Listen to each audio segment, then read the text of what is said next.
umum ini mahasiswa mengetahui perilaku informasi saat menggunakan perpustakaan digital dan bisa mendesain layanan perpustakaan digital sesuai dengan kebutuhan informasi seseorang. Kiranya itu yang bisa saya sampaikan. Saya mohon maaf jika dalam sambutan saya ada kata-kata yang kurang berkenan. Selamat mengikuti kuliah umum ini dan semoga acara ini berjalan dengan lancar tanpa kendala apapun sesuai dengan yang kita rencanakan dan akan membawa manfaat bagi semua peserta kuliah umum. Akhir kata, wabillahi taufik wal hidayah. Wassalamualaikum warahmatullahi wabarakatuh. Waalaikumsalam. Waalaikumsalam warahmatullahi wabarakatuh. Terima Dan kasih. dengan mengucap Bismillahirrahmanirrahim, kuliah kamu ini saya buka secara resmi. Baik, waktu saya kembalikan kepada Pak Herianto. Terima kasih Ibu Rukiah yang telah membuka kegiatan kuliah tamu kita pagi ini. Semoga harapan beliau dan juga harapan kita bersama bahwa kita bisa belajar bersama, mendapatkan pencerahan dari pengalaman dan pengetahuan dari Ibu Meriam sebagai narasumber kita pagi ini. Tanpa mengulur waktu, setelah ini saya akan memberikan waktu virtual ini kepada Ibu Yuli sebagai moderator. Nah, saya ingin mengenalkan sedikit tentang siapa Ibu Yuli, meskipun saya yakin teman-teman mahasiswa di sini sudah banyak mengenal siapa Bu Yuli, tapi mungkin yang semester 3 ya Bu Yuli ya, mungkin yang belum pernah ketemu ya di kelas nih dengan Bu Yuli.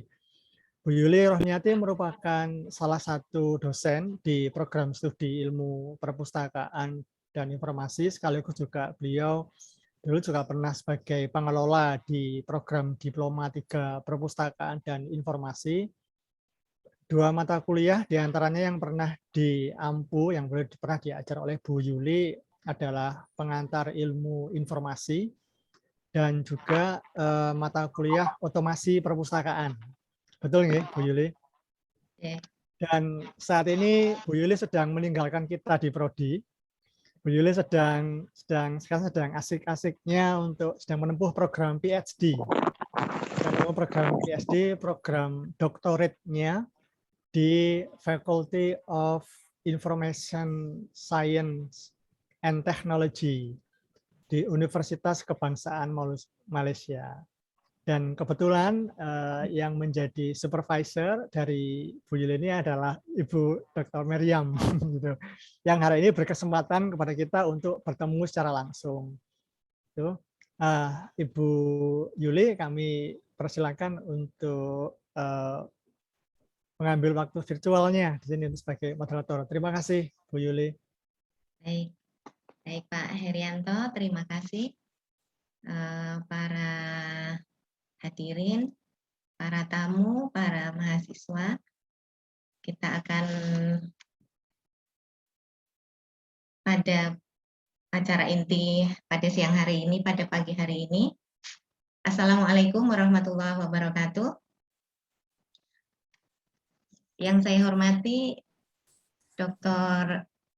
Tengku Mariam, juga yang saya hormati Ibu Rukiah, juga yang saya hormati Bapak Jumino, juga yang saya hormati beliau Ibu Ati yang sudah purna tugas tetapi masih setia dengan kami. Juga yang saya hormati Bapak Dr. Herianto, juga para tamu dan juga para mahasiswa dari program studi ilmu perpustakaan Fakultas Ilmu Budaya Universitas Diponegoro. Alhamdulillah pada pagi hari ini kita dapat jumpa bersama untuk belajar bersama dalam satu subjek yang sebenarnya dekat dengan kita, tetapi kalau biasa kita belajar tentang user experience atau pengalaman pengguna, itu kajian ini ada di bawah subjek information literacy. Nah, hari ini kita akan belajar user experience tetapi dari sudut pandang human computer interaction. Alhamdulillah pada pagi hari ini kita dapat jumpa dengan beliau yang saya hormati, ini supervisor saya. Alhamdulillah saya perkenalkan beliau pembicara kita pada hari ini, yaitu Profesor Madya Dr. Tengku Siti Mariam Tengkuwu. Beliau adalah dosen atau senior lecturer dan juga peneliti atau researcher dalam software teknologi dan manajemen research center di Faculty of Information Science and Technology University Kebangsaan Malaysia. Beliau juga ketua program studi master di Faculty Information Science and Technology UKM. Fokus research beliau ini adalah pada bidang human computer interaction yang meliputi multimedia application, kemudian juga pada user interaction design and usability, kemudian juga dalam bidang virtual reality dan juga e-learning. Beliau mendapatkan gelar degree dan master di University Kebangsaan Malaysia dan mendapatkan gelar PhD dari Malaya University di Malaysia. Tanpa kita membuang waktu, selama 45 menit ke depan kita akan belajar kepada beliau tentang human computer interaction. Kita akan melihat bagaimana user experience jika hal ini diterapkan di digital library. Oleh itu, kepada Dr. Mariam, saya persilahkan.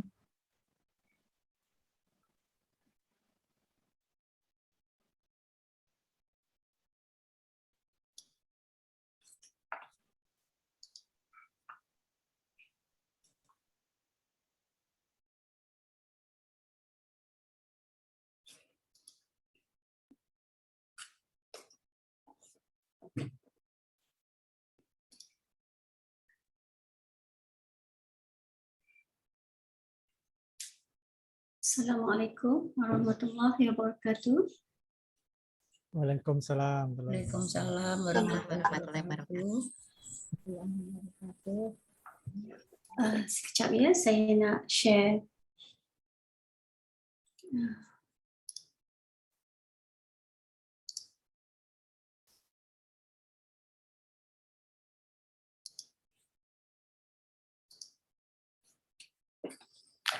Okay, dengan suara saya dengan jelas ya? Alhamdulillah jelas. Alhamdulillah. Okey, Assalamualaikum dan selamat pagi. Terima kasih kepada moderator selaku pelajar saya, Ibu Yuli. Terima kasih kepada yang berbahagia Dr. Rukia selaku Ketua Prodi Ilmu Pustakawan, Dr. Herianto sebagai organizer yang sudi menjemput saya untuk berkongsi pada sesi kuliah umum hari ini. Di sini saya ingin merakamkan jutaan terima kasih kerana memberi kepercayaan kepada saya, dan saya diberi tajuk berkenaan dengan looking at the user experience in the digital library, yang mana akan dikaitkan dengan human computer interaction. Saya cuba untuk menyampaikan tentang pengetahuan dan juga pengalaman saya sebagai researcher. Jika tidak berkaitan ataupun tidak memberi memenuhi kehendak dan harapan daripada pihak University di Ponorogo. Saya mohon maaf kerana mungkin sebab saya banyak buat pendidikan dalam bidang virtual heritage. Digital library saya pernah membuat pendidikan ini lebih kurang 10 tahun yang lepas, tetapi fokus kepada children, digital library for children. Namun saya boleh kaitkan sedikit pengalaman tersebut untuk kandungan hari ini ya. Okey, seterusnya sebelum tu tadi Ibu Julie telah memperkenalkan sedikit latar belakang saya, yang mana research area saya yang terlibat dengan HCI dan lebih spesifik kepada interaction design, e-learning, VR dan juga multimedia content. Setakat ini saya telah menyelia pelajar PhD lebih kurang 15 PhD student yang 15 orang pelajar dan telah completed dalam 7 orang, manakala 31 pelajar masters dan 29 completed, manakala ada 2 lagi masih lagi ongoing status, dan undergraduate student lebih kurang 89 completed dan ada 3 lagi ongoing untuk tengah menjalankan mini thesis mereka ya. Okay, ini sedikit latar belakang berkenaan dengan saya. Okay, saya nak mulakan kuliah kita ni berkenaan dengan persoalan. So, why system fails? Why systems fail? Kalau kita lihat di pasaran, banyak ya sistem yang cantik, yang canggih dan boleh dikatakan user friendly juga kan. Tetapi kenapa masih mengalami kegagalan? Okay. Di sini daripada kajian yang telah dijalankan, okay, kita dapati beberapa faktor yang menyumbang kepada kegagalan.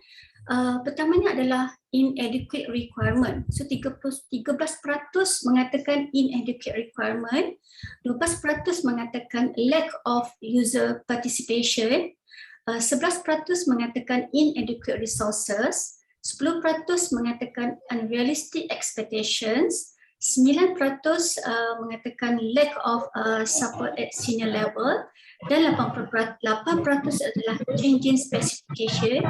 So anytime mereka change the specification, dan 8% mengatakan lack of planning. So kalau kita lihat ya, daripada faktor-faktor yang disenaraikan, ianya terkait rapat dengan human computer interaction, dan saya boleh katakan ya secara spesifiknya ia adalah merupakan masalah reka bentuk antara muka pengguna secara lebih spesifik daripada kajian lepas, daripada kajian yang saya jalankan dan juga kajian yang dijalankan oleh penyelidik lain. Ini adalah terkait dengan UID, iaitu User Interface Design.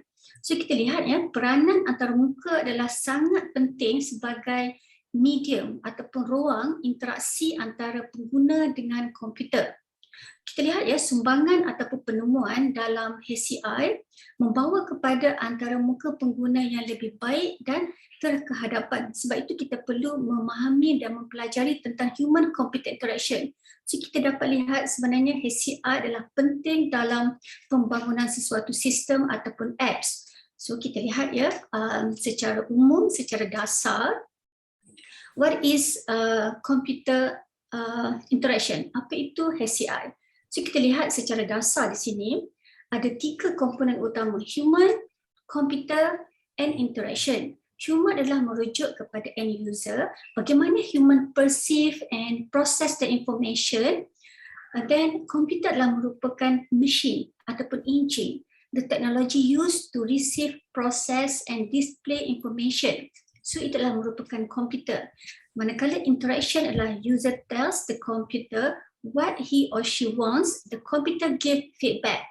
So ini adalah merupakan 3 komponen dalam HCI. Bila sebut human computer interaction, dalam kepala kita, kita dah boleh relate antara satu sama lain. Bagaimana human berkomunikasi dengan komputer. Okay. Kita lihat ya, Ini saya quotekan daripada Kalimullah dan Sushunta 2017. So beliau mengquotekan bahawa hundreds of thousands of products are written each year, not because of its functional behavior, but because of its bad experience. So di sini kita katakan user experience adalah the most important dalam menentukan kejayaan sesebuah sistem. Kita berbalik kepada persoalan saya yang pertama tadi, kita mengatakan kegagalan sistem itu, kita senaraikan apakah kegagalan sistem. So itu adalah berpunca daripada akhirnya kita dapati ianya adalah user bad experience, right?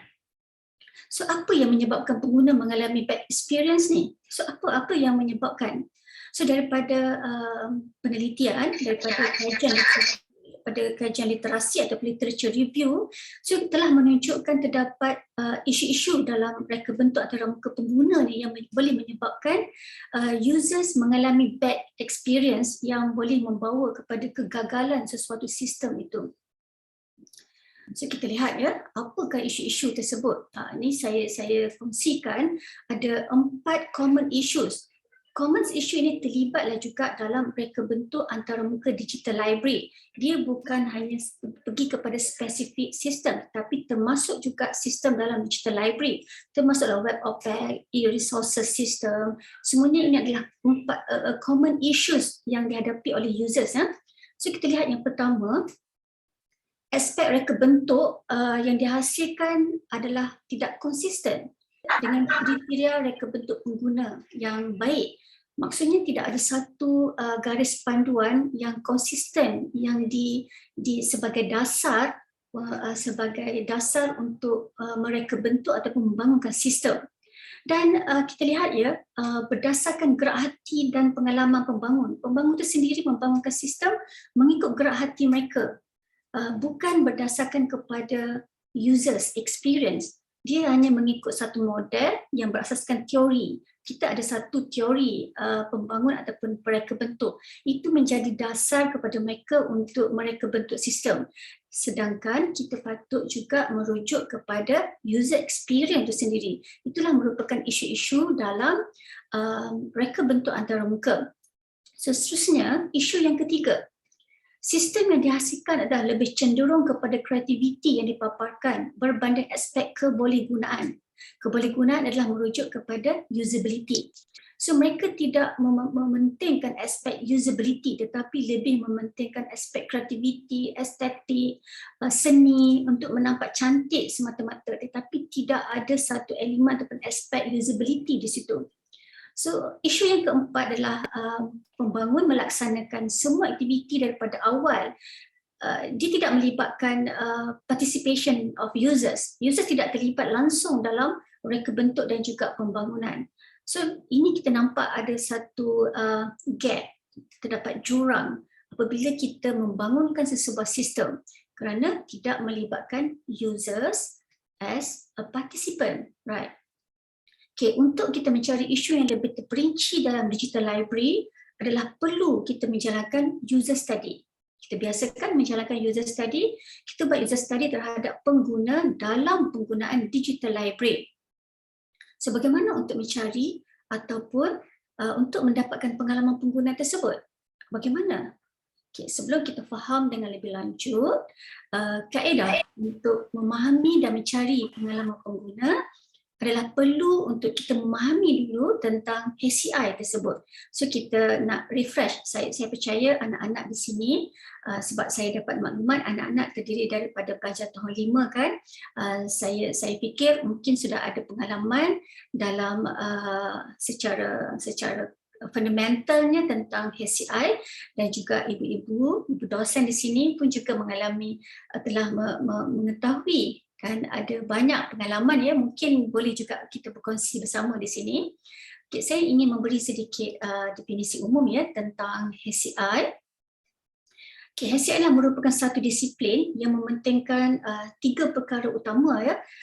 Saya suka ambil keywords dia adalah reka bentuk, penilaian dan juga implementation ya, bagi sistem komputeran yang interaktif untuk kegunaan human dengan kajian persekitaran mengikut fenomena semasa.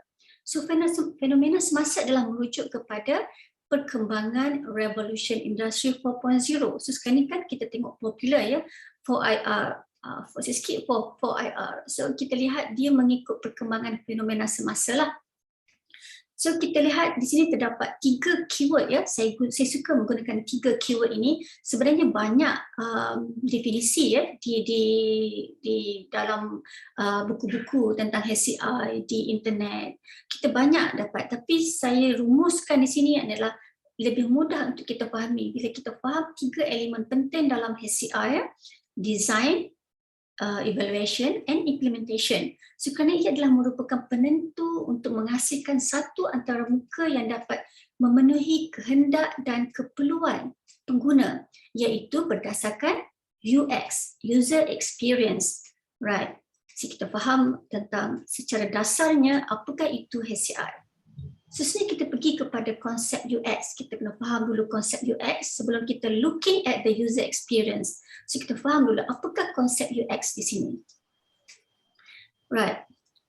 So dalam gambar rajah yang dipaparkan ini, so kita lihat ya, UX adalah merupakan kunci kejayaan dalam pembangunan sesebuah sistem, iaitu mempunyai konsep holistik yang menekankan kepentingan terhadap penilaian secara subjektif, iaitu melibatkan perasaan ataupun emosi dan preferences ataupun kecenderungan serta motivasi pengguna sama ada sebelum, semasa ataupun selepas mereka berinteraksi dengan sistem interaktif tersebut.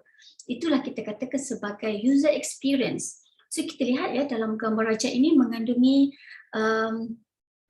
aspek penting ya, seperti interaction design, information architecture, visual design, functionality, usability, typography, user interface and content strategy.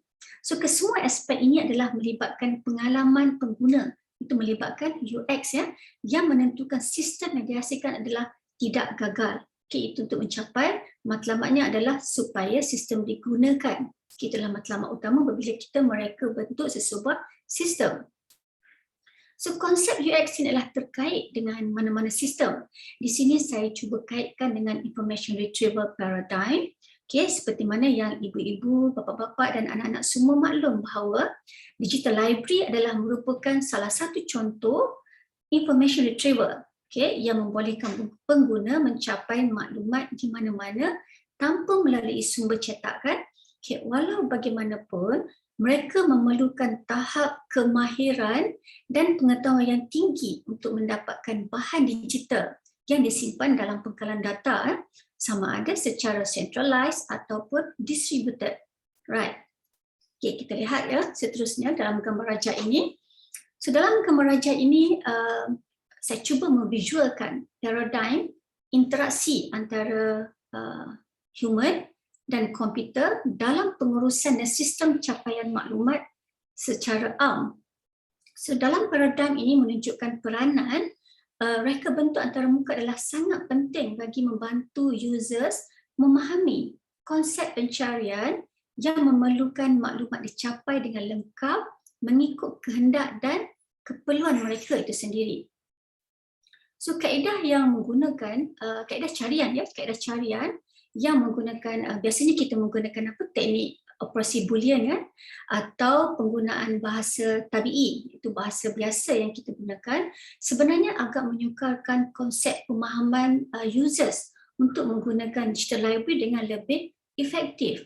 Okay, itu adalah kajian yang telah dijalankan oleh saya sendiri untuk for children ya, dah lama. Okay, oleh itu, reka bentuk antarmuka yang mempunyai konsep pencarian teknik kata kunci ringkas untuk melayari maklumat ataupun dokumen dalam pengkalan data ni membantu pengguna menggunakan sistem pada digital library dengan lebih mudah lagi sekiranya kita menggunakan kaedah pencarian yang lebih simple, lebih ringkas. Okay, walaupun kita enjin cari maklumat yang dibangunkan adalah very efficient, right? Dari aspek fungsi capaian dalam database, namun aspek usability or user experience perlu diutamakan dalam penyelidikan. bagi memastikan reka bentuk antarmuka yang kita bangunkan dapat digunakan secara maksimum oleh pengguna. Okey, ini adalah perkara yang sangat perlu diutamakan. Right. So kita sering dengar kan perkataan usability, user experience. So apakah sebenarnya perbezaan antara UX dengan usability? Apa sebenarnya perbezaan dia? Ataupun ada persamaan? Nah, kita lihat di sini ya. Raja ini menunjukkan hubung kait ataupun versus di antara usability dan juga user experience. Right. Sebenarnya kebolehgunaan atau usability adalah merupakan sebahagian daripada UX. So kita lihat di sini, UX adalah lebih holistik berbanding dengan usability. Sebenarnya daripada kajian lepas, saya dapati definisi terdapat perbezaan pendapat ya tentang definisi sebenarnya. Namun kita dapat selaraskan ya term usability dan UX digunakan sebenarnya secara bergantian. Ada kala penyelidik merujuk kepada usability, ada kala penyelidik merujuk kepada UX. Tetapi ia mewakili konstruk yang berbeza. Namun begitu ianya berkait antara satu sama lain. Sebenarnya antara UX dengan usability tidak dapat dipisahkan. Dia mesti terkait antara satu sama lain walaupun mempunyai konstruk yang berbeza. Okey, saya ambil daripada Nielsen ya pada tahun 1993, beliau mendefinisikan kebolehgunaan. Kenapa saya ambil Nielsen? Nielsen ni agak popular ya, kalau dalam HCI sebut Nielsen semua orang tahu. Jadi saya ambil Nielsen untuk mendefinisikan usability yang terdiri daripada 5 matrix.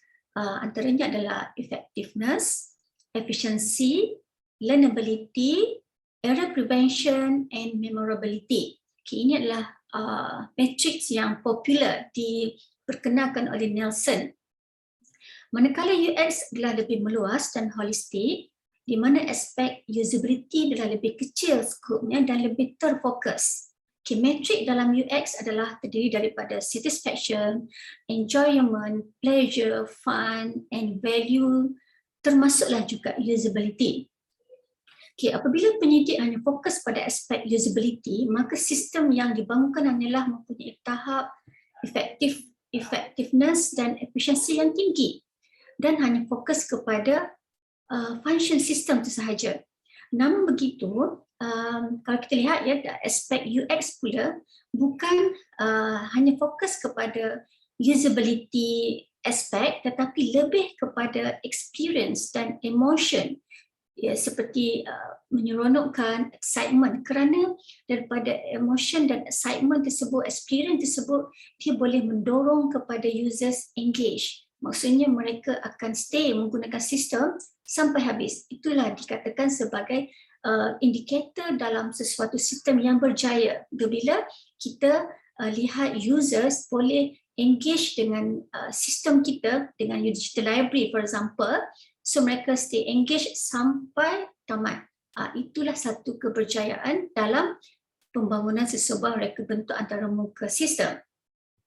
Okay, walaupun terdapat perbezaan di antara kedua aspek iaitu usability dan UX, namun untuk kita mengukur ya kedua aspek tersebut, kita boleh menggunakan kaedah penilaian yang sama. Ini saya rujuk daripada penyelidik Tullis and Albert pada 2013 dan terpakai sehingga ke hari ini ramai yang bersetuju dengan penyelidik tersebut. Right. Okay, seterusnya saya ingin pergi secara umum sahaja tentang usability. Kenapa saya sentuh juga tentang usability? Kerana ia adalah terkait antara satu sama lain dengan UX ya. Okay, usability adalah merupakan satu elemen yang menghuraikan tentang aspek quality instrumental. So peranan usability dalam UX adalah merujuk pada aspek technical system. Secara teknikal dalam sistem tu dia merujuk sama ada sistem ataupun produk ataupun antarmuka itu sendiri, maksudnya lebih kepada interface. Ia membenarkan pengguna memperolehi kelima-lima aspek yang dipaparkan seperti effectiveness, efficiency, learnability, error prevention and memorability. So penyelidik dalam bidang HCI pada awalnya hanya fokus pada aspek usability system. Okay, yang dimaksudkan sebagai sejauh mana produk boleh digunakan oleh users tertentu untuk mencapai matlamat seperti effectiveness, efficiency dan satisfaction dalam konteks penggunaan tertentu. Ini pada awalnya. Okay, namun dengan wujudnya term UX sekarang, kita lihat ya, UX merupakan persepsi dan tindak balas human, okay, ataupun pengguna selepas menggunakan sistem, okay, ataupun selepas menggunakan produk ataupun servis yang diberikan. Ini tidak hanya merujuk kepada sistem digital library, mungkin servis di perpustakaan juga kita boleh mementingkan aspek UX di sini. Okay, daripada maafkan saya.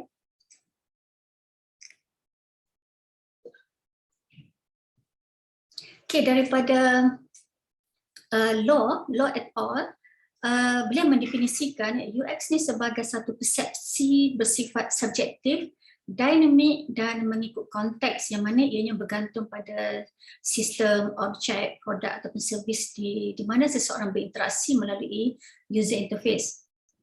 Okay, daripada definisi ini kita dapat lihat ya, UX sebenarnya adalah mengenai pengalaman yang diperolehi daripada proses interaksi di antara pengguna dan sistem.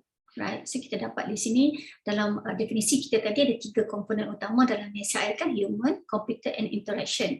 So kita lihat di sini UX ini adalah terhasil apabila berlakunya proses interaction antara users and computer. Right, so kita dapat lihat di situ kepentingannya. Okay. Why study users experience? So kenapa kita perlu mempelajari, memahami dan mencari tentang users ni? Kenapa ya? Okay, kita dapati pengguna ni yang akan menggunakan sistem. Betul tak? Bukan designer, bukan developer.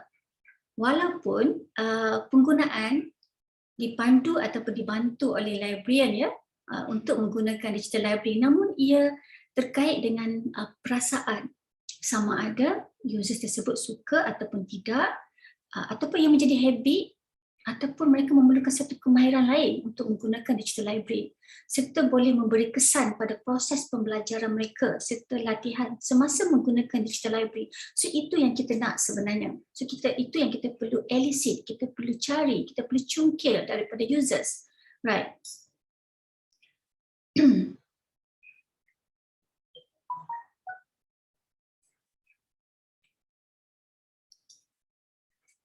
Okay, the more we know about users, the better we can design for them. Betul tak? Okay, ini adalah satu falsafah dalam HCI. So kita perlu tahu dengan mendalam tentang users, and then barulah kita boleh menghasilkan sesuatu yang memenuhi apa yang mereka nak.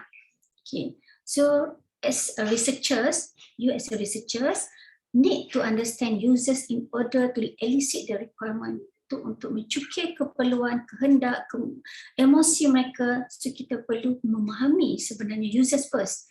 So kita faham dulu tentang user, and then baru kita boleh design for them. Right. Okay, understanding users. So kita faham dulu bagaimana untuk memahami pengalaman pengguna. Adakah cukup hanya untuk observation? Okay. Kita mesti melibatkan mereka.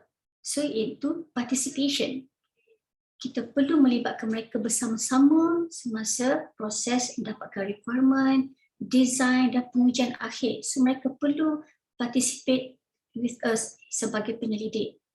Okay, so sebelum pertama sekali kita kena tahu dulu siapakah pengguna sistem kita.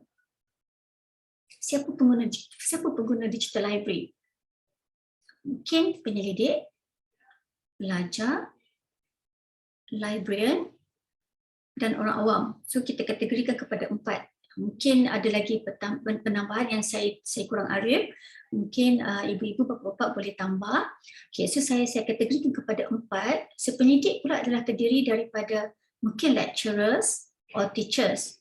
Manakala pelajar mungkin adalah pelajar universitas ataupun pelajar sekolah, kan? Dan librarian adalah mereka yang profesional. Okay, ini kita kategorikan librarian adalah merupakan profesional dan orang awam yang ingin mencari maklumat. Okay, secara umumnya terdapat 3 teknik untuk data gathering, untuk kita kumpulkan data tersebut. Secara asasnya, secara dasar, kita ada 3 teknik utama, iaitu interview,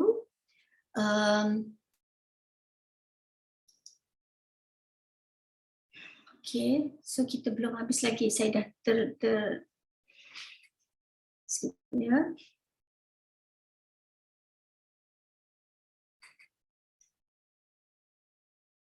Kita di mana tadi? Okey, di sini. Okey. Secara umumnya kita ada 3 teknik ya yang saya sebutkan tadi, observation, interview, questionnaire. Okey. Sebelum kita tentukan apakah teknik yang kita akan gunakan ataupun kita panggil sebagai triangulation, kita boleh gunakan 1, 2 ataupun 3 ataupun lebih, sebab dalam questionnaire pun kita ada lagi sub-sub teknik. So kita sebagai penyelidik perlu mencari jawapan untuk beberapa persoalan. So saya kategorikan kepada 4 persoalan. Sebenarnya kita boleh kembangkan lagi banyak. So pertama sekali kita akan membuat analisis terhadap apakah kecenderungan, preferences ataupun masalah yang dihadapi oleh pengguna. So iaitu penyidik perlu tahu apakah ciri-ciri ataupun karakter individu yang boleh mempengaruhi tingkah laku mereka dengan penggunaan digital library yang akan direka bentuk. So kita nak tahu apakah kecenderungan mereka, apa masalah yang dihadapi oleh mereka. Okay, khususnya kita kena faham, kena tahu tentang attitude ataupun sikap mereka dan apa yang memberi mereka motivasi dalam penggunaan digital library. So sebagai penyelidik, kita kena tahu apakah nilai yang boleh membantu mereka dalam melaksanakan capaian maklumat. Apakah mereka seorang pengguna yang bermotivasi tinggi, yang bersemangat? Adakah mereka ni berharap bahawa interaksi mereka dengan antarmuka ni akan rasa mudah, tidak membosankan? Apakah mereka berminat untuk dari aspek penjimatan wang, kos, mudah untuk kerja mereka, adakah mereka berminat menjadi ahli? So ini adalah perkara-perkara yang perlu kita lontarkan sebelum kita bangunkan ketiga-tiga teknik ataupun kita memilih ketiga-tiga teknik tersebut. Okay. Khususnya, kita sebagai penyidik kena tahu juga apakah pengetahuan ataupun harapan users tu. Apakah kandungan maklumat dan tools ataupun features dalam digital library yang mereka tahu dan pernah gunakan semasa membuat pencarian, atau mungkin terdapat new features atau paparan antarmuka baru yang mereka harap ataupun mereka inginkan. So kita kena tahu apa harapan mereka, apakah pengetahuan yang telah ada pada diri mereka. Semua kena faham satu persatu. Dan last sekali kita kena faham peranan mereka, tanggungjawab mereka. So apakah pengalaman pengguna sebelum ini dengan menggunakan sistem lain yang menyerupai antarmuka digital library? Mungkin mereka pernah menggunakan search engine, kalau kita kaitkan dengan information travel paradigm lah. So mereka pernah menggunakan, of course mereka fasih dalam menggunakan search engine tools, right? Jadi kita nak dapatkan pengalaman mereka, peranan mereka dan tanggungjawab mereka. Apakah pekerjaan dan tugas mereka sebenarnya? Siapakah mereka? Ini adalah penting untuk kita memahami. 4 kategori persoalan ini saya cuba kumpulkan. Tapi setiap kategori itu sebenarnya boleh pecahkan kepada banyak soalan. Mungkin sampai 10 soalan untuk kita elicit satu persatu untuk mendapatkan apa dalam pemikiran mereka. Apa yang sebenarnya kita tak faham tentang mereka, kita perlu satu persatu memahami mereka. Okay, ini adalah proses dia agak tedious ya, bila dalam HCI ni memang akan mengambil masa yang lama, tetapi berbaloi kerana sistem yang kita akan hasilkan itu adalah untuk mereka dan mereka yang akan menggunakannya. Right. Okay, khususnya kita pergi kepada user profile ya. Okay, apabila kita sebagai penyidik telah memahami users dan kita telah membuat analisis ya terhadap data tadi, yang mana kita dah buat elemen interview, questionnaire ataupun observation, maka kita boleh menghasilkan user profile. So dalam user profile ni, apa perkara-perkara yang perlu ada? Okay, age, gender, culture. Sebab kalau di Indonesia mungkin ada sedikit perbezaan culture dengan Malaysia, dengan Australia, dengan Singapura. Dia mempunyai perbezaan culture ya. Kita akan tengok juga education background. Ini sangat penting kerana education background juga yang membezakan setiap profil tersebut. Dan kita perlu tahu juga adakah mereka ini ada IT experience, alright, ataupun mereka tidak ada langsung literasi IT, dan juga physical abilities or disabilities, adakah mereka ini ada masalah pendengaran, masalah kognitif, psikomotor, bukan kognitif, psikomotor. So kita kena faham dulu, dan seterusnya dari segi attitude dan motivation. So daripada persoalan-persoalan tadi yang saya dah groupkan, kita boleh dapatkan user profile ni. Right.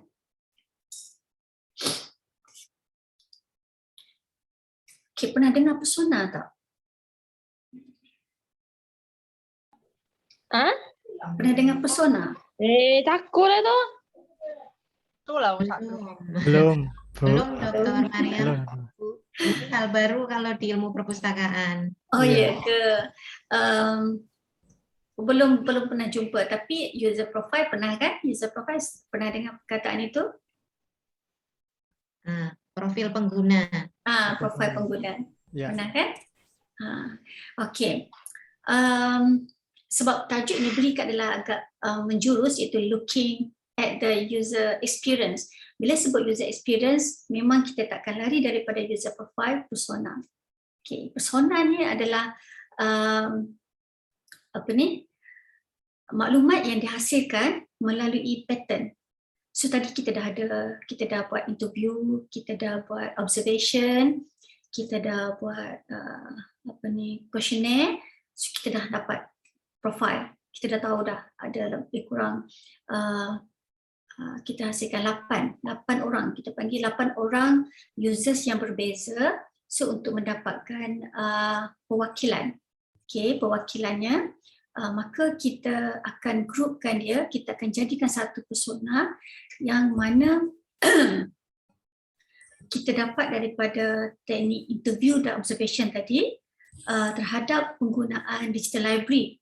Okay, ataupun mereka yang berpotensi untuk menggunakan digital library. Mungkin mereka tak pernah menggunakan digital library, tetapi kita dapat maklumat daripada mereka yang berpotensi untuk menggunakannya. Okay, persona ni juga mempunyai penerangan yang tepat tentang users dan apa yang dia mahu lakukan semasa menggunakan digital library. Nah, itulah dikatakan looking at the user experience. Kita nak hasilkan satu reka bentuk, kita tak boleh terus dibangunkan, kita design berdasarkan developer or designer ataupun guideline, tetapi kita mesti basisnya adalah daripada users profile tadi. Users profile, macam mana kita nak memberi satu kefahaman kepada designer, kita akan hasilkan persona. So persona ni juga boleh memberi gambaran tentang pengguna sebenar. Okay, persona ni juga menerangkan maklumat yang spesifik mengenai butiran lancuk seperti apakah aksesori, features tambahan, apa makeup yang ada, kita nak letak apa di situ. So dalam persona ni semua diterangkan dengan detail. So persona ni juga memainkan peranan sebagai designer ya. So bila lihat persona, kita bagi kepada designer, dia faham apa yang sebenarnya users nak. So itu yang boleh membuatkan users engage dengan sistem yang dibangunkan. Ini adalah merupakan proses untuk dapatkan user experience. Okay, so saya tunjuk contoh ya. Maaf kerana agak kabur, kerana saya ambil daripada internet contoh persona yang telah dianalisis melalui user profile tadi. Okay, contohnya kan. Yang pertama ni kita kata kita katakan sebagai Paul the procrastinator. Okey, ini adalah mereka yang tidak mahir lah dalam penggunaan digital library.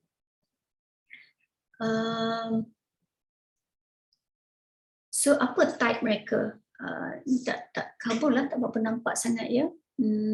So di sini kita divide dalam beberapa kategori. Pertama kita tengok dari segi attribute, mereka adalah merupakan novice, drive-through researcher. Ini kita dapat daripada questionnaire ataupun observation ataupun daripada interview tadi. So kita grupkan dalam bentuk persona ini. So kita tengok apa matlamat dia, goals ataupun apa motivation dia. So kita tengok dia seek good enough researcher to meet basic requirement. Dan apa yang frustration. So kita tengok dari aspek negatif di sini, dari aspek frustration. Dan dalam kotak biru tu, so kita buat catatan, ini adalah maklumat tambahan daripada responden, daripada users yang kita elicit dari requirement tadi. So dia kata, my paper is almost done, I just need to scholarly articles for my works cited. So ini adalah perkara yang perlu mereka perlu ada dalam digital library. Begitu juga dengan Palm the Professional. Palm the Professional ni mereka dah mahir menggunakan digital library. So kita divide juga. So kita lihat di sini bagaimana kita categorizekan daripada 3 teknik tadi yang kita dapat tentang user profile dan kita categorizekan dalam bentuk persona. So kita lihat saya ambil ada 9 contoh. Namakan, ini saya tak letak gambar lah, sepatutnya untuk researcher macam Yuli buat, saya nampak banyak kepada UX kan, boleh Ibu Yuli boleh masukkan gambar setiap, tapi kena dapat keizinan. Satu lagi, perlu dapat konsensus daripada responden ya. Salah dari segi etika kalau kita paparkan gambar mereka tanpa persetujuan. Right, okay, ini adalah contoh persona. Okay, saya ada 9 contoh persona di sini. Maksudnya kita telah menjalankan teknik observation dan juga interview tadi terhadap 9 orang. So, setiap orang ini sebenarnya mewakili pengguna sebenar. Okay, kita tidak perlu pergi pada ramai. So untuk mendapatkan user experience ini sudah memadai 6 hingga 10 orang pun dah cukup untuk mewakili pengguna keseluruhan. Okay. Ini adalah contoh persona ya. Right. So bila kita dah ada persona, kita dah buat user profile, profile pengguna tadi, and then kita hasilkan persona dan kita kena analyze the task. So kenapa kita perlu analyze? Why analysis task? Kenapa kita perlu analisis task pula? Okay, kena ada satu bridge yang menghubungkan persona tadi kepada user interface design. So kita nak pergi kepada fasa reka bentuk. Ini kita berbalik kepada HCI definition tadi kan, adalah 3 keywords yang saya sebutkan. Kita ada design, implementation dan juga evaluation. So 3 elemen ni sangat berkait rapat. Ini adalah elemen sangat penting. Jadi sebelum kita pergi kepada design, fasa design, fasa reka bentuk dalam sebuah paradigm system, so kita perlu ada requirement kan, ini adalah proses untuk memberi ataupun menyampaikan apakah pengalaman pengguna dalam proses reka bentuk antarmuka digital library. Okay, dia macam satu bridge task ni. Itu kita akan buat analisis supaya kita dapat memodelkan pengalaman pengguna yang menggunakan digital library tadi supaya mudah untuk proses dan boleh menerapkan apa yang diperolehi daripada pengguna tadi. Okay.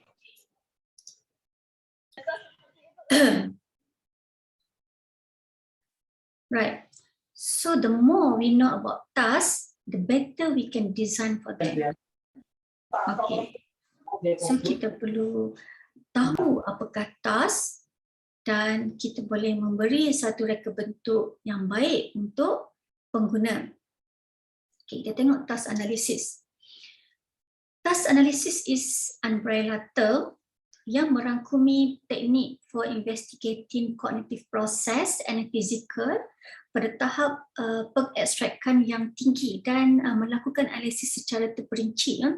Sebelum kita memulakan fasa reka bentuk adalah penting untuk memahami tentang apa yang mesti dilakukan oleh komputer dan fungsi yang mesti disediakan oleh sistem jika ingin sistem kita tu menyokong pengguna sebagai goals dan task. Okay.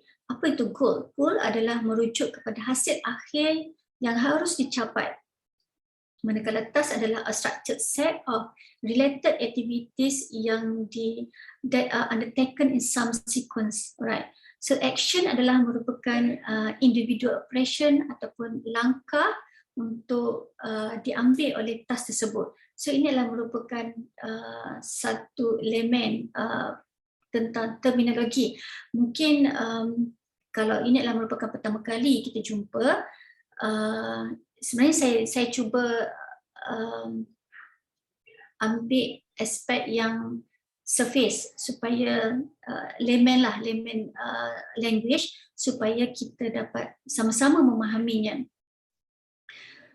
Okay, so kenapa ya? So why we need analysis task? Okay, kerana sebelum saya pergi kepada why, so saya ingin memberi sedikit penerangan tentang task analisis lah, kerana setiap task yang dilakukan oleh pengguna ni adalah bertujuan untuk mencapai goal tertentu, kerana setiap sistem mempunyai goal yang berbeza. Digital library, goal yang berbeza. Search engine, goal yang berbeza.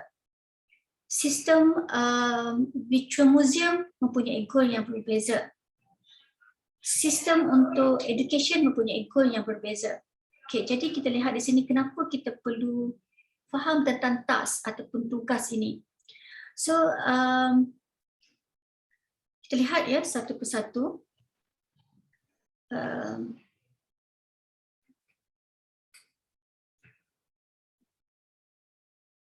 Okay, task analysis ni sama seperti pengguna juga, ia mempunyai karakteristik yang memberi kesan kepada UID. Okay, task analysis adalah untuk melihat sejauh mana perbezaan task dari satu occasion to another. Di sini penyidik dapat kenal pasti ya similarity ataupun difference setiap task. So kita kena faham task yang sebab dalam profil user, profil pengguna tadi, dia mempunyai keinginan dan kehendak yang berbeza dan juga task yang berbeza. Jadi di situ kita dapat kenal pasti ya satu persatu apakah similarity dan differences setiap task oleh setiap pengguna. So dalam task analisis juga kita dapat melihat frekuensi sama ada task tersebut akan dijalankan secara regularly ataupun infrequently ataupun hanya sekali saja. So kita kena buat analisis lah. Seterusnya, task analisis dijalankan untuk mengenal pasti knowledge dan jenis kemahiran yang diperlukan untuk melaksanakan sesuatu task. Right? Sekejap ya.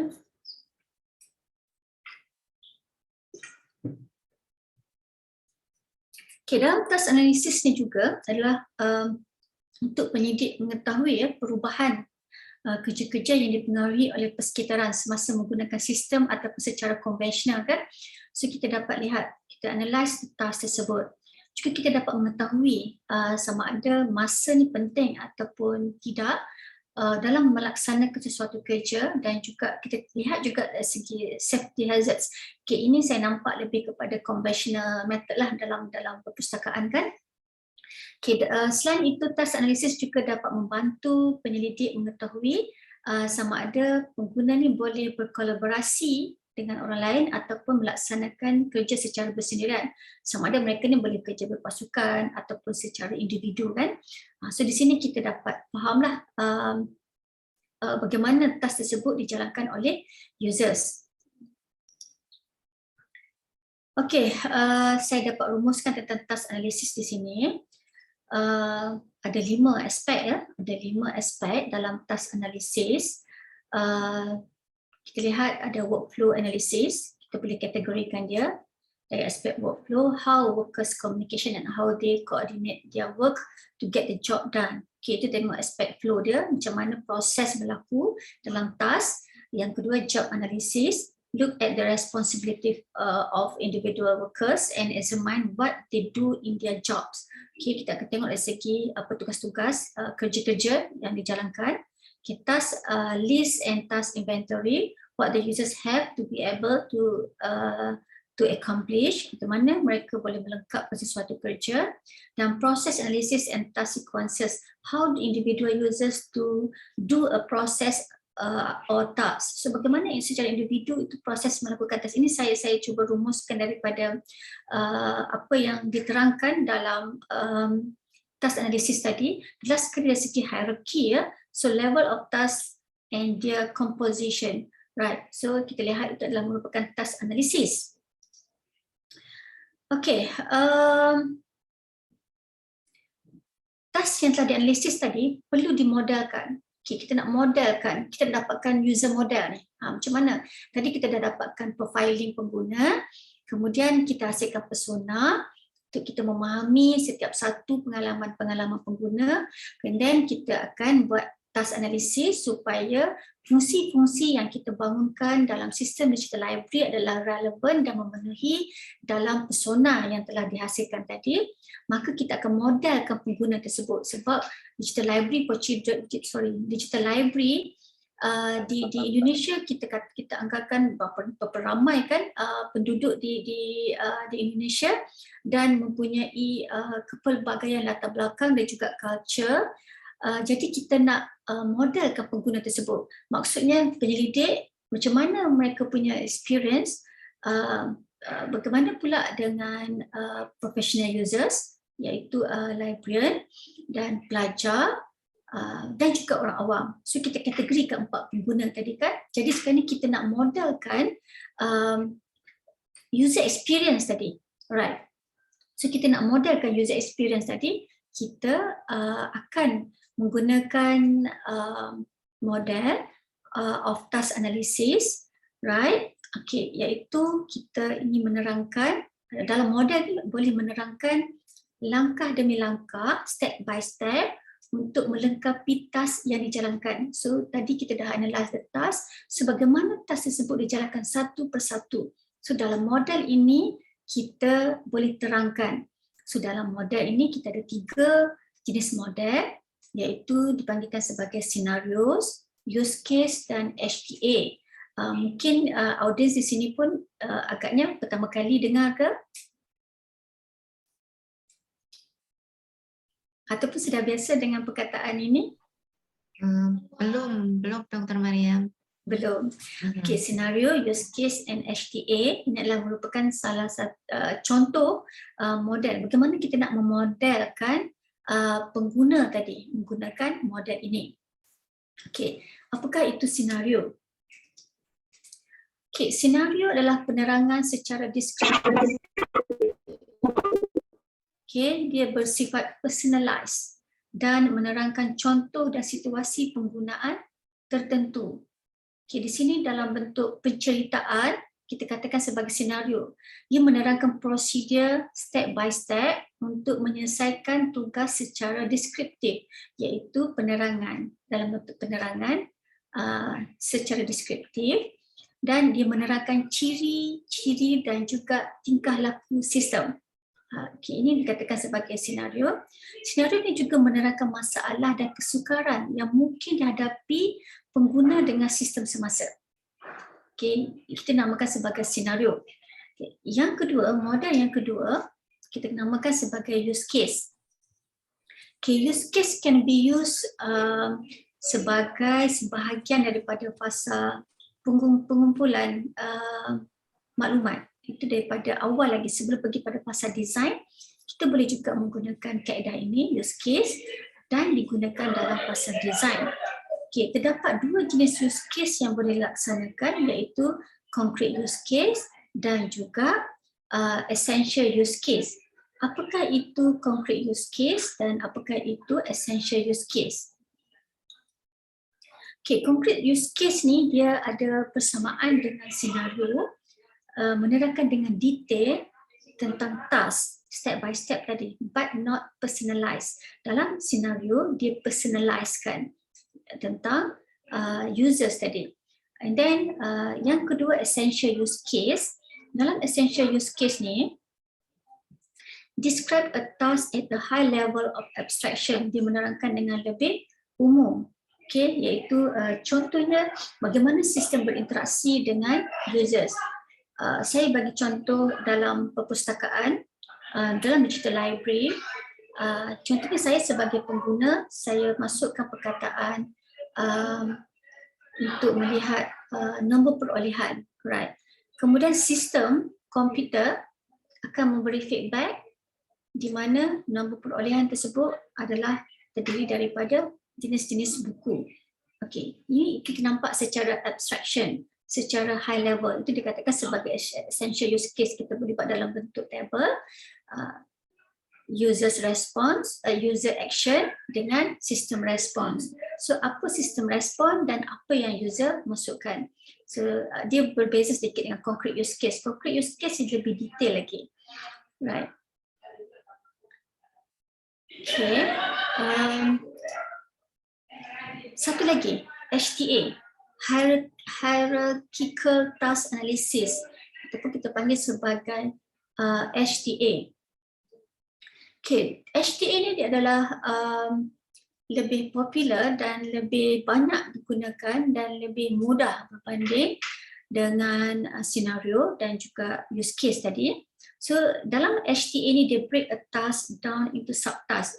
So kita tengok contoh ya, saya tak perlu baca di sini, kita tengok terus pergi kepada contoh use case. Ada tak dalam ni? Saya tak masuk ya contoh use case.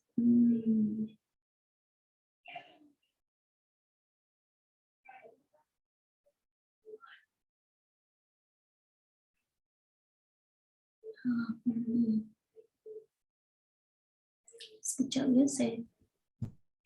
Okay, contoh use case lah, saya bagi secara umum lah. Saya tak jumpa di mana saya kat ni, saya letak file yang lama di sini. Sorry. Dalam perpustakaan, okay, apabila kita masukkan kata kunci untuk membuat pencarian tentang sesuatu tajuk buku, contohnya. Dalam tajuk buku, dalam pencarian di digital library, apakah lagi subtask yang boleh dilakukan oleh users? Mungkin rakan-rakan daripada librarian boleh bantu saya.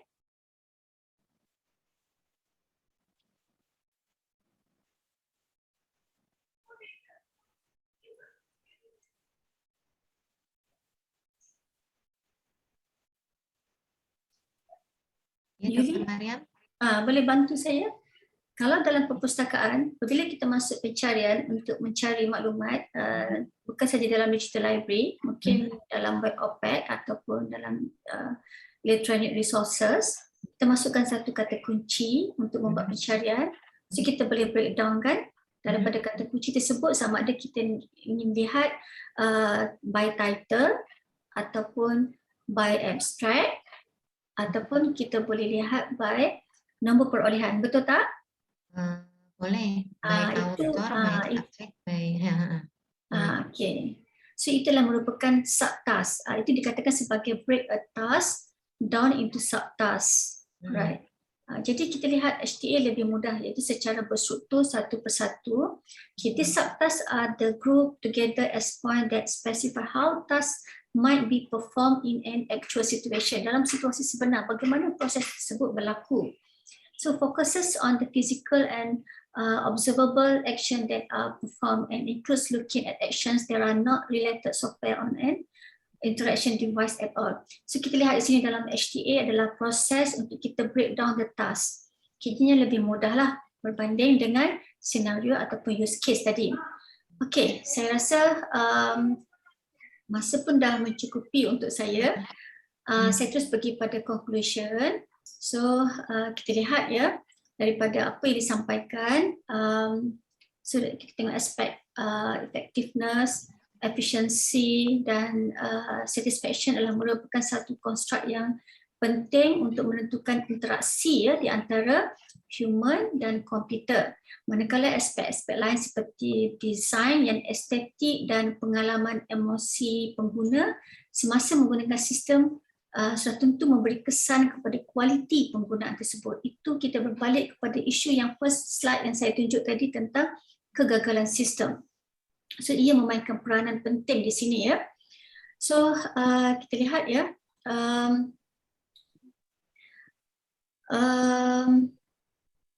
selain pada itu, kita tengok aspek user experience ini adalah merupakan gabungan daripada 3 elemen asas, merangkumi persepsi kualiti instrumental seperti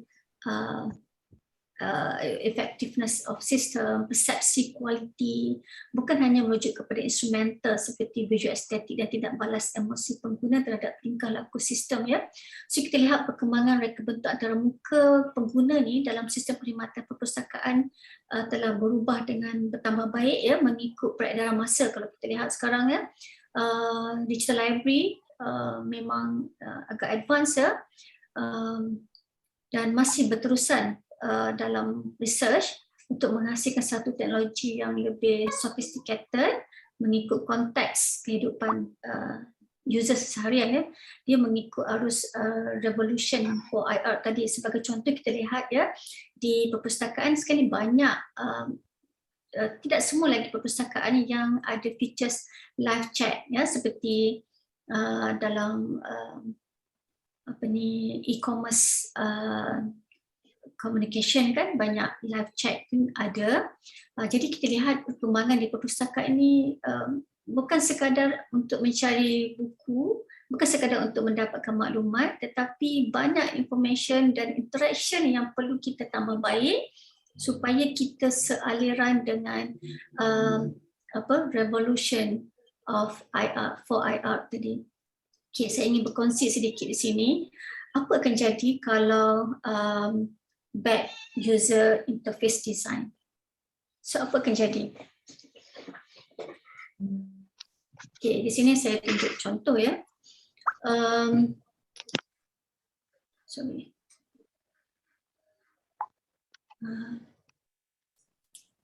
Cuba kita imagine ya, kita start in a room with no visible way. Kita tak boleh keluar, kita start dalam satu ruang. Begitu juga dengan sistem.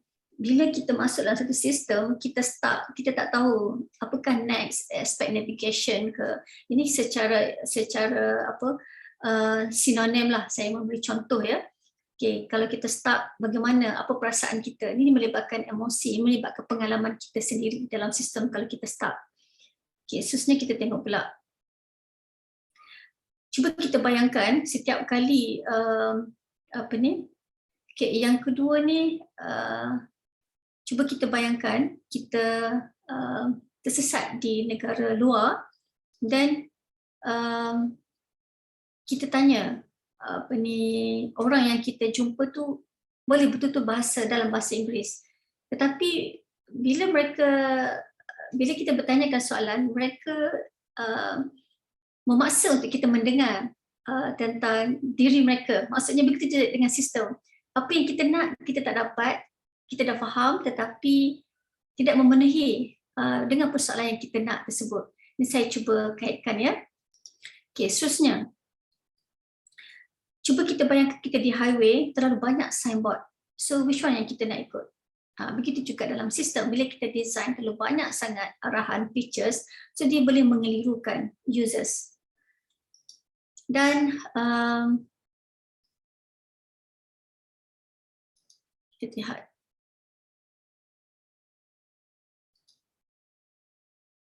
Okay. Dan satu lagi, bila kita contohlah, cuba kita jumpa dengan orang, setiap kali kita jumpa orang kita kena introduce ourselves kan, kita kena introduce diri kita.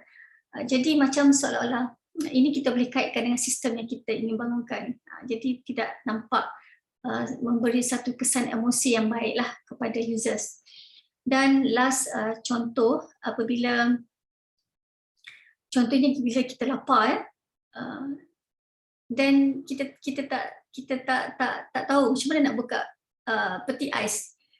Ini pun satu meninggalkan kesan emosi yang tidak baiklah, sebab I don't know how to open the refrigerator, sebab pelik sikit dia punya design peti ais tersebut. So ini secara sinonim lah, saya memberi contoh. Itu saja.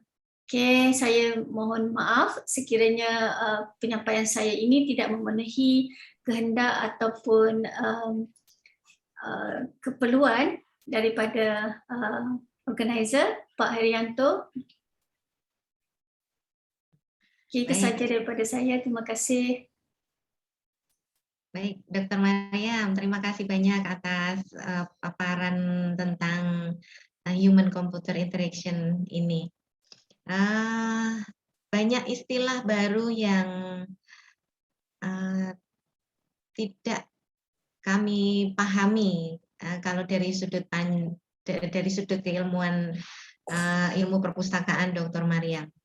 Jadi apa-apa yang atau istilah-istilah yang atau term yang pernah kami kaji dalam ilmu perpustakaan itu diantaranya memang ada istilah pengalaman pengguna. User experience itu ada dalam kajian kami. Para student juga mendapatkan materi tersebut dalam perkuliahannya. Tetapi para mahasiswa boleh menyamakan persepsi kalian atau menyampaikan pemahaman kalian tentang user experience dari pendapat kalian berdasarkan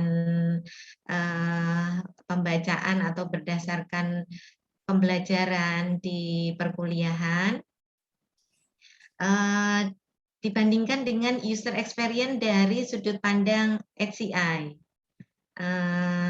Supaya diskusi kita ada titik temunya begitu. Jadi para mahasiswa ataupun Bapak Ibu dosen, mari kita sharing tentang user experience yang bisa kita ambil pelajarannya untuk memperbaiki sistem yang ada di perpustakaan atau memperbaiki digital library kita supaya aksesibel untuk mahasiswa, untuk pengguna, untuk dosen, dan untuk siswa mungkin kalau untuk di perpustakaan sekolah. Jadi user experience ini sama-sama istilah itu ada di perpustakaan maupun di ilmu komputer.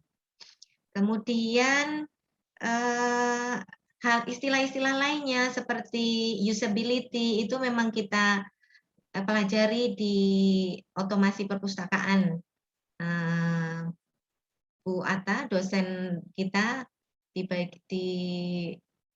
bidang teknologi informasi, Bu Atta Nasia ataupun Ibu Roro yang mengajar mata kuliah multimedia pasti sangat paham dengan istilah usability ini. Juga para mahasiswa tingkat akhir juga paham tentang itu, tentang usability ini. Ada istilah-istilah baru lainnya tentang persona, ini hal baru untuk kita. Kemudian untuk task analysis, ini juga hal baru. Untuk itu, saya persilahkan mahasiswa yang ingin bertanya, ataupun Bapak Ibu dosen, ataupun tamu yang hari ini hadir di room ini, saya persilakan untuk sharing ataupun bertanya langsung ataupun ingin bercerita pengalaman di perpustakaan dengan Dr. Mariam, itu saya persilakan. Saat ingin bertanya, saya mohon kameranya di-on-kan ya. Oke, adakah yang ingin bertanya? Kalau sambil menunggu Dr. Mariam, ini sudah ada mahasiswa yang bertanya, student yang bertanya, Dr. Mariam. Oke, daripada Putri ya. Putri, silakan, mana Putri? Okay. Putri Priscilia. Maaf Mbak Yuli, mungkin dibacakan Mbak Yuli saja. Oke, baik, saya bacakan. Dr. Mariam, Putri bertanya bagaimana cara membangun dan mengelola perpustakaan digital apabila dana atau pembiayaan untuk perpustakaan tersebut terbatas. Okey. Putri berada di tahun 5 ya? Ya, Okey. Mungkin Putri berminat untuk bangunkan perpustakaan digital untuk projek tahun akhir. Okey, berkenaan dengan dana, sebenarnya untuk projek yang tahap mahasiswa bukan untuk dikomersialkan, tidak memerlukan dana. Ia tidak memerlukan dana, cuma sebab apabila kita membangunkan digital library ataupun sistem for users, maksudnya kita akan participate, kita akan libatkan pengguna sebagai responden kan. Jadi mungkin semasa kita ingin mendapatkan keperluan nak melibatkan mereka, seperti contohnya saya ingin Putri ingin buat interview 5 orang pengguna. So setiap orang tersebut, jika Putri ingin bayar token ataupun sagu hati, memang memerlukan duit, tetapi untuk kebiasaannya kalau pelajar di universiti, kita pengguna tersebut biasanya tidak perlu dibayar, secara sukarela sahaja. So kita interview mereka sebab kita ingin bangunkan sistem adalah untuk education, bukan untuk commercialize. Tetapi kalau untuk commercialization, kita memerlukan bayaran sagu hati kepada mereka. Jadi kita melibatkan mereka untuk mendapatkan pengalaman mereka tentang penggunaan. Sama ada mereka tidak ada pengalaman langsung dalam digital library pun kita boleh interview ataupun kita observe apakah keinginan mereka, seperti mana yang saya telah tunjukkan dalam slide tadi. Kita nak dapatkan user profile kan, nak dapatkan profiling pengguna. Okey, begitu. Jadi bila kita dah dapat profil pengguna, kita boleh modelkan pengalaman mereka tersebut sebelum kita bangunkan digital library. Jadi di sini tidak memerlukan dana pun kalau untuk education matlamat, tapi kalau untuk commercialization kita perlukan dana. Baik, Dr. Mariam. Kemudian ada Retno Dewi. Retno Dewi ingin bertanya, raise hand. Mbak Retno, silakan dihidupkan kameranya. Ya, silakan, Mbak Retno. Baik Bu, terima kasih kepada Bu Yuli dan juga kepada dosen yang lainnya. Saya ingin bertanya kepada Dr. Mariam. Tadi sempat dijelaskan mengenai bagaimana cara kita untuk membangun komunikasi dan juga membangun pasar dengan, kalau saya bilang itu pasar dengan para user.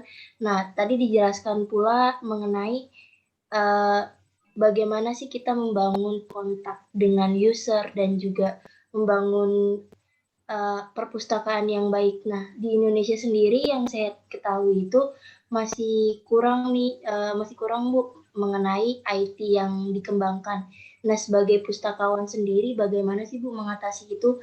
Karena yang saya ketahui dan saya diskusikan dengan teman-teman saya masih kurang banget atau malah di bawah standar untuk tahu bagaimana IT yang berkembang di ilmu perpustakaan sendiri dan dianggap sebagai hal belakang. Jadi kayak perpustakaan dan IT itu harusnya berdampingan, malah menjadi kayak hal yang berbeda Bu. Seperti itu. Kurang lebihnya mohon maaf ya Bu. Terima kasih. Baik, Mbak Retno. Persoalannya apa ya tadi Yuli? Persoalannya Retno bertanya bagaimana membangun perpustakaan bersesuaian dengan perkembangan teknologi informasi. Okey, sebab di Indonesia perkembangan teknologi mungkin agak lambat ya berbanding dengan di Malaysia. Kalau berkenaan dengan teknologi,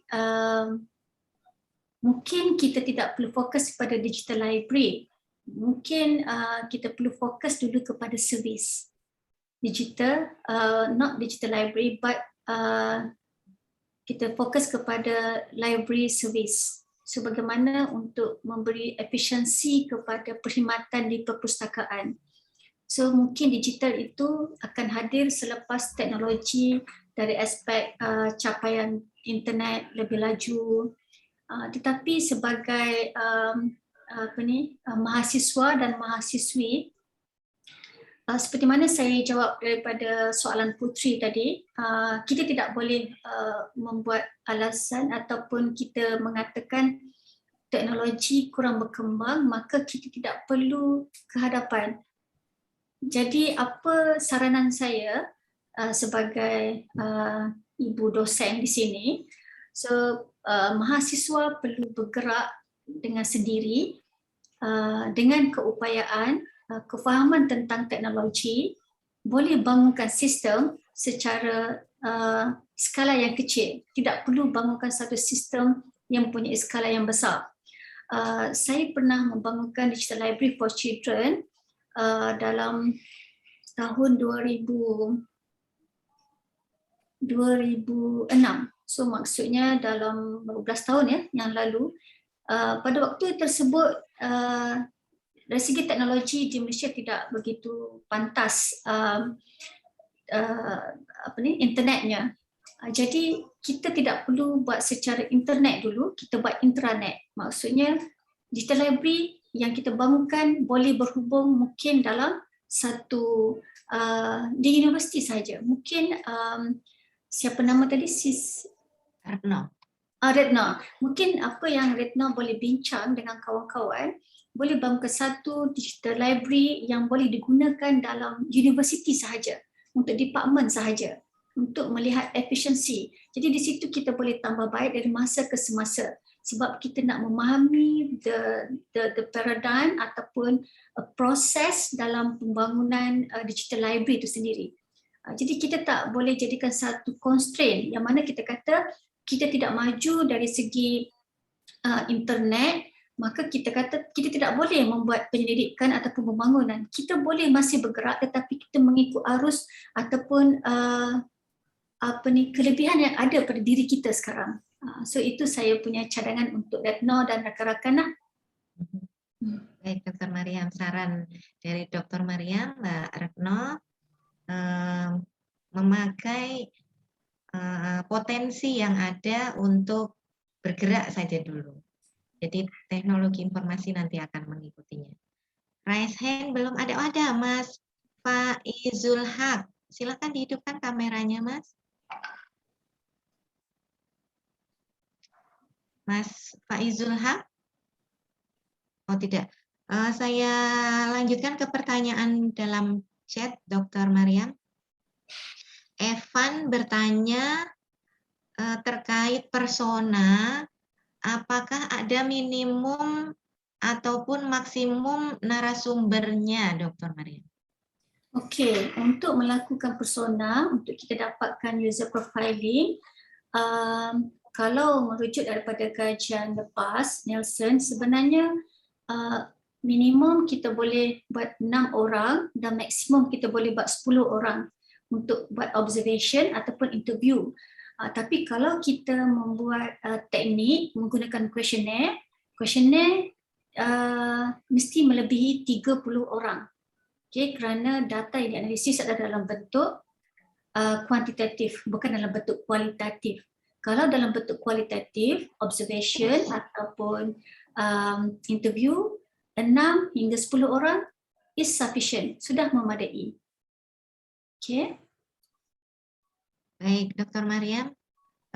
Selanjutnya belum ada yang raise hand. Saya kembali ke pertanyaan dalam chat. Natasha bertanya, boolean logic menyulitkan dalam pencarian. Apakah hal ini berdasarkan pada pengalaman pengguna, Dr. Mariam? Ya, ini adalah daripada penyidikan yang saya sendiri jalankan for children. Boolean operation agak menyulitkan pada kanak-kanak semasa menjalankan pencarian. Sebab apa?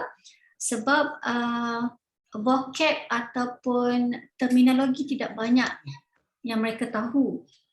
Jadi bahasa tabi'i ataupun natural language lebih mudah untuk mereka membuat carian. Kalau kita lihat ya, dalam search engine satu masa dulu kita menggunakan Boolean operation kan untuk membuat carian maklumat dalam pangkalan data. Tapi sekarang kita banyak menggunakan natural language. So daripada pendidikan yang kita dapati sebenarnya ia menyulitkan users. Baik, Dr. Mariam. Untuk masa saat ini pengguna cenderung memakai natural language ya, Dr. Mariam ya. Natural language lebih mudah berbanding dengan Boolean operation sebab vocab yang kurang. Mungkin kalau librarian tidak masalah, tidak menjadi isu kepada librarian sebab mereka banyak vocab dan mereka tahu terminologi yang boleh digunakan. Tapi kalau untuk pengguna awam, latar belakangnya rendah dari aspek ilmu dalam pustakawan, agak sukar dan agak sulit. Baik, silakan. Ada yang bertanya lagi kah? Bapak Ibu dosen ataupun mahasiswa? Baik, ini ada yang bertanya, siapa ini? Lenovo ingin bertanya, adakah strategi khusus terkait pembentukan perpustakaan digital agar terhindar dari pelanggaran hak kekayaan intelektual?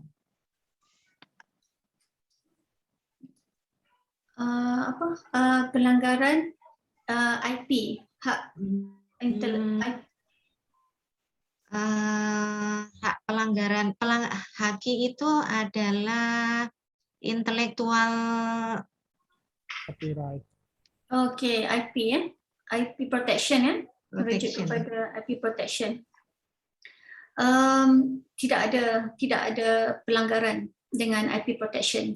Apa-apa saja sistem yang kita bangunkan, bukan saja digital library ataupun apps, kita boleh claim sebagai IP kita based on our model.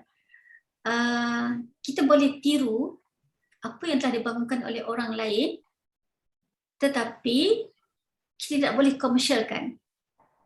Maksudnya hanyalah untuk education, untuk pendidikan.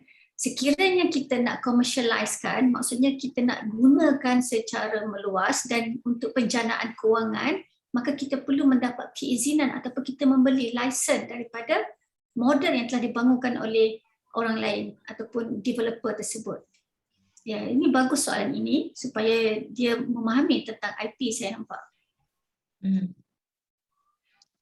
Baik, silakan. Adakah yang ingin bertanya? Saya boleh tanya, Mbak Yuli? Silakan, Mbak Heri.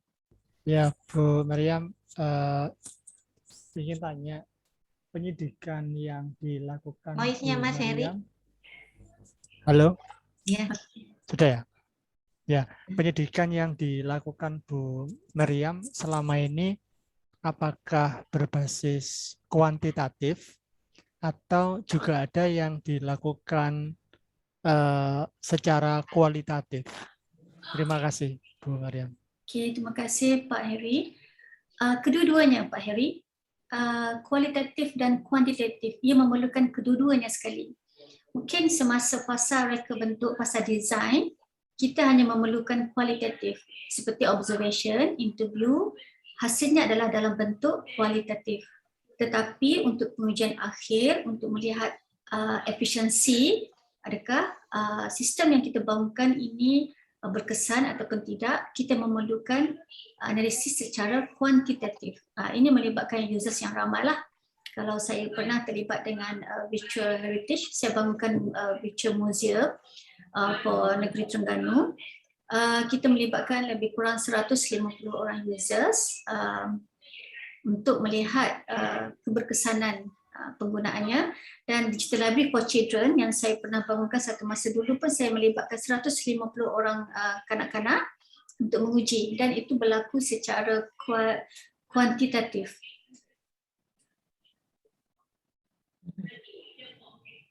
Oke. Adakah pertanyaan lainnya? Termasuk kajian pengguna, user studies. Di ilmu perpustakaan kita punya subjek tersebut. Oke. Silakan Bu Ati. Ibu Ati ini senior lecturer di program studi kami, Dr. Mariam. Oh, okay. Silakan Ibu Ati. Ya, selamat siang Dr. Mariam. Tadi Dr. Mariam menerangkan tentang human interaction in computer ya. Human interaction. Human computer interaction. Oh, human computer interaction ya. Kebalik-balik ya. Nah, bagaimana caranya kalau kita akan mengevaluasi keberhasilan sistem dalam arti kesuksesan sistem di dalam memberikan layanan kepada pemakai. Itu, Dr. Mariam. Oke, maksudnya kita ingin menguji kepuasan. Ya, satisfaction. Keberhasilan, sukses. Satisfaction from users. Oke, so contohnya, terima kasih Ibu Ati di atas soalan tersebut. Okay, contohnya kita bangunkan satu sistem digital library dan kita ingin tahu sama ada digital library yang dibangunkan memberi kepuasan ataupun tidak kepada pengguna. Begitukah soalan Ibu Ati? Iya. Maksud saya toolsnya apa yang digunakan? Oh, okey. Kita boleh membuat questionnaire, soal selidik. Kita boleh bangunkan soal selidik. Okay, soalan tersebut mestilah berdasarkan penyelidikan. Itu berbalik kepada common issues yang saya sebut tadi pada awal masa slide tadi. Okay, dalam common issues, so kita boleh kembangkan kepada soalan-soalan lain untuk mendapatkan kepuasan. Apakah keseronokan, apakah respon daripada users terhadap penggunaan digital library menggunakan questionnaire, soal selidik. Soal selidik sama ada kita boleh buat secara automate ataupun secara fizikal lah. So mereka akan menjawab soalan-soalan tersebut selepas mereka menggunakan digital library yang dibangunkan. Jadi di situ kita boleh beranalisis dan melihat dari aspek kepuasan mereka, keseronokan mereka. Adakah saya menjawab soalan Ibu Ati? Ya, maksud saya di dalam mengevaluasi suatu sistem itu mungkin bisa dilihat dari accessibility-nya, desainnya, mungkin hasil temuannya gitu. Jadi tools-nya seharusnya apa saja selain itu gitu. Apa ya maksudnya Ibu, indikator mungkin? Indikator, ya? Variabel. Ya. Apa saja variabel yang boleh dipakai untuk mengetahui efektivitas sistem digital library. Begitu ya, Dok? Ya. Mariam. Oh, variabel apa yang boleh digunakan untuk mengukur? Begitu? Ya. Okey. Variabel apa digunakan untuk mengukur bergantung kepada jenis pengujian. Kalau untuk mengukur kepuasan, maka kita boleh menggunakan soal selidik yang sedia ada tentang kepuasan terhadap penggunaan digital library. So, variabel tersebut bergantung kepada penyelidikan yang kita jalankan. Saya tak pasti sama ada saya boleh menjawab ataupun tidak sebab variabel ini bergantung kepada apa yang kita nak capai, apa matlamatnya. Dalam satisfaction, apakah matlamat yang kita nak capai dalam digital library? Okay. Mungkin saya menambah, Dr. Mariam. Mungkin saya tidak paham soalan. Maksud Bu Ati, kemungkinan usability testing mungkin Dr. Mariam. Oh, okey. Berkenaan dengan usability. Ya. Okey. Kebolehgunaan. Kita nak tahu sama ada sistem tersebut boleh digunakan ataupun tidak. Saya nak uraikan usability ni panjang lebar, Ibu Ati. Saya rasa 1 jam pun belum cukup. Sebab dalam usability ni dia ada 5 matrix. Okay, dia ada 5 matrix: efficiency, effectiveness, sustainability, efficiency, satisfaction, error prevention. Dia ada banyak matrix dia. Setiap matrix tu mempunyai pengukuran yang berbeza, Ibu. Jadi kalau nak tengok usability, kita boleh buat satu sesi khas tentang bagaimana untuk menggunakan usability aspek tersebut. Secara umumnya saya boleh memberi jawapan. Okey, untuk mengukur digital library tadi menggunakan usability, kita boleh memberi soal selidik kepada pengguna dengan menggunakan sistem tersebut dengan pengukuran yang disenaraikan tadi dalam slide. Ada 5 matrik tadi. Mungkin saya tidak dapat menjawab dengan detail sebab dia perlu dikupas dengan lebih lanjut lagi. Oke, terima kasih Dr. Maria. Maaf ini di sini baru menjelang adzan jadi agak rame nih ya. Suara masuk. Baik, selanjutnya Dr. Mariam. Satu lagi pertanyaan dari mahasiswa Muhammad Syahidin Al-Hakim. Bertanya tentang proses pencarian maklumat di perpustakaan dilakukan dengan melibatkan personal dengan tim IT. Lalu bagaimana jika pengunjung perpustakaan ini didominasi oleh kanak-kanak di usia sekolah dasar? Apakah Ibu Maria melibatkan anak-anak usia kanak-kanak tersebut dalam penelitian Ibu? Dan bagaimana hasilnya? Begitu Dr. Maria. Okey, ini terkait dengan penyidikan yang lampau yang saya telah jalankan. Saya melibatkan kanak-kanak yang berumur umur 9 tahun hingga 12 tahun. Itu scope users yang digunakan sebagai responden. Memang kita akan ada satu surat konsensus meminta kebenaran daripada ibu bapa untuk melibatkan kanak-kanak dalam penyelidikan yang dijalankan. Okey, daripada awal lagi mereka terlibat. Contohnya pada awal didapatkan keperluan pengguna, saya pergi di perpustakaan di Kuala Lumpur, di library. So saya mendapat persetujuan daripada librarian untuk menemubual mereka untuk mendapatkan user experience. Dan bila saya dah dapatkan user profile, kemudian saya buat design. So semasa untuk melakukan design, saya telah melibatkan 9 orang kanak-kanak yang berumur 9 hingga 12 tahun mendapat konsensus, persetujuan daripada ibu bapa, dan mereka memberi input yang baik. Mereka melakarkan bagaimana digital library yang mereka inginkan. Sebab digital library for children berbeza dengan for adults.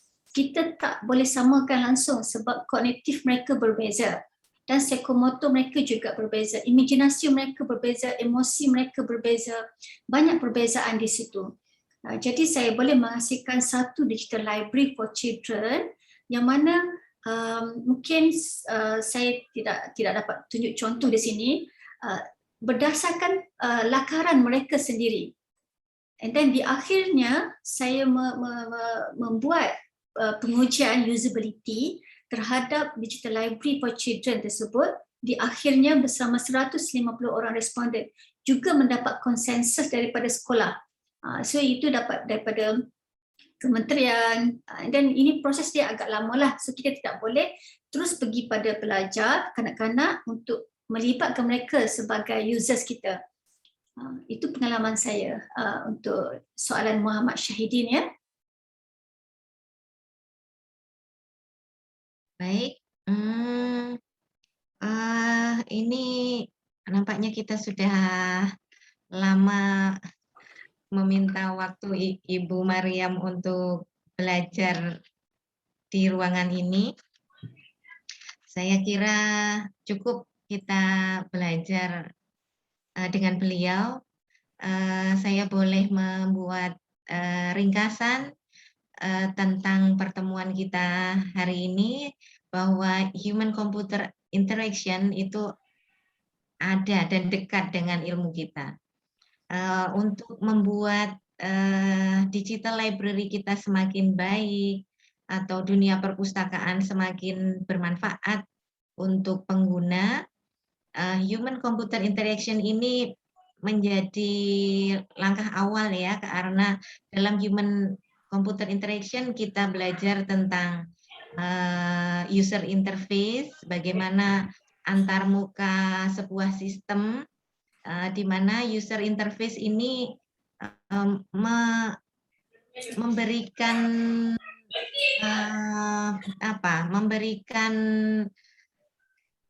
dampak kepada pengguna, membuat mereka senang, seronok dengan sistem kita, atau membuat pengguna bosan dengan sistem yang ada di perpustakaan kita.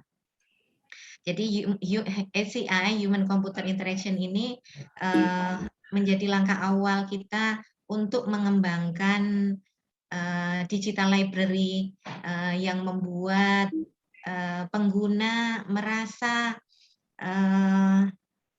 seronok, merasa enjoy, merasa senang, merasa engage, merasa engage itu ketagihan ya, ketagihan untuk terus mengakses sistem kita atau digital library. Nah, semoga saja dengan ilmu yang dipaparkan, yang diberikan oleh Dr. Maryam hari ini, membuat perkembangan digital library di Indonesia ataupun kajian-kajian tentang digital library di kalangan mahasiswa ataupun di antara kita para dosen semakin berkembang, sehingga digital library kita semakin maju, semakin baik, semakin berjaya. Di akhir kata saya ucapkan terima kasih banyak untuk Dr. Maryam. Kami mengharapkan ilmu ini dapat bermanfaat untuk saya, untuk para kawan-kawan dosen, untuk para mahasiswa kami, juga untuk para tamu yang hadir di room ini. Juga untuk para mahasiswa, untuk para tamu, untuk panitia, saya ucapkan terima kasih atas perhatiannya. Saya kembalikan acara ini kepada Pak Heri. Dari saya cukupkan. Assalamualaikum warahmatullahi wabarakatuh. Waalaikumsalam warahmatullahi wabarakatuh. Terima kasih atas moderasinya yang sangat luar biasa, sehingga bisa membimbing kami untuk belajar bersama Ibu Dr. Maryam di sini. Dan juga terima kasih kepada Ibu Dr. Maryam yang sudah berbagi pengetahuannya, is very insightful for us untuk belajar terminologi baru ya Mbak Yuli ya. Tetapi juga teknologi yang digunakan di user studies-nya Bu Maryam juga beberapa juga dipelajari di beberapa mata kuliah kami di Prodi Perpustakaan. Cuman memang akhirnya perlu sinkronisasi tadi seperti yang disampaikan oleh Mbak Yuli tadi. Cuman memang sebenarnya tidak terlalu besar juga Mbak Yuli sebenarnya, karena konsepnya adalah di user education atau tentang pengalaman seseorang dalam berinteraksi dengan digital library. Jadi terima kasih sekali lagi, semoga ini bisa semakin menyemangati kami dalam proses belajar di program studi ilmu perpustakaan, baik bagi kami para dosen dan para mahasiswa, dan juga para teman-teman pustakawan yang hadir di pagi sampai siang hari ini. Mungkin sebelum kami tutup, kami ingin mempersilahkan kepada Pak Jumino apakah masih hadir Pak Jumino? Pak Jumino ini adalah sekretaris program studi ilmu perpustakaan. Jika berkenan dan masih di sini, mungkin saya bisa minta tolong Pak Jum untuk menutup kegiatan kuliah tamu kita siang ini.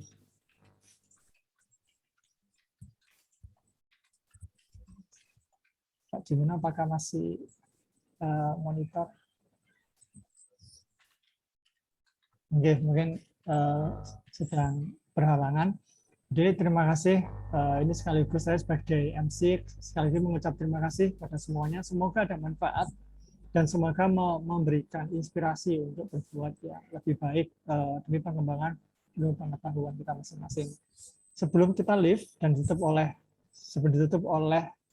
hostnya di sini, mari kita foto bersama, foto keluarga kata Mbak Yuli. Silakan menghidupkan kameranya bareng sebentar, tidak ada 1-2 menit.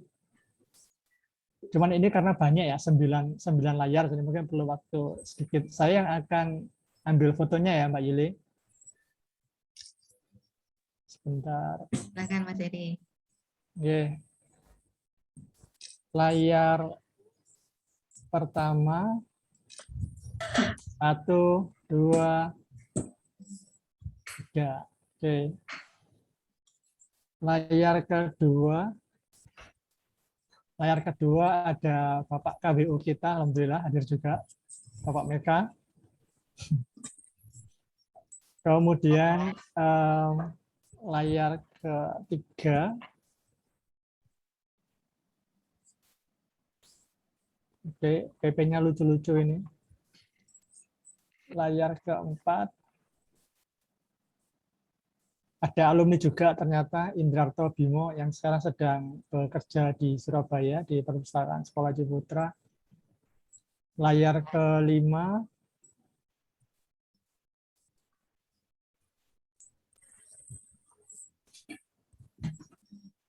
layar keenam,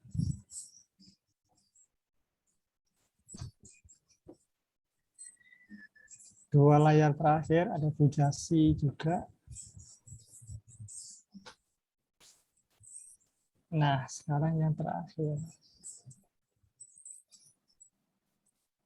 Ya, terima kasih.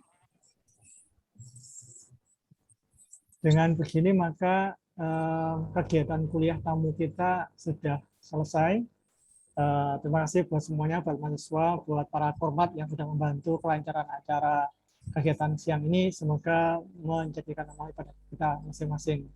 Terima kasih, saya akhiri. Assalamualaikum warahmatullahi wabarakatuh, dan selamat beraktivitas kembali, dan jangan lupa selalu jaga kesehatan. Waalaikumsalam. Waalaikumsalam warahmatullahi wabarakatuh. Terima kasih Bu Miriam. Terima kasih Bu Miriam. Oke, Bu Miriam. Yuli, apa kabar Mbak Yuli? Mbak Yuli kok segermen loh. Terima kasih semua. Gimana Bu?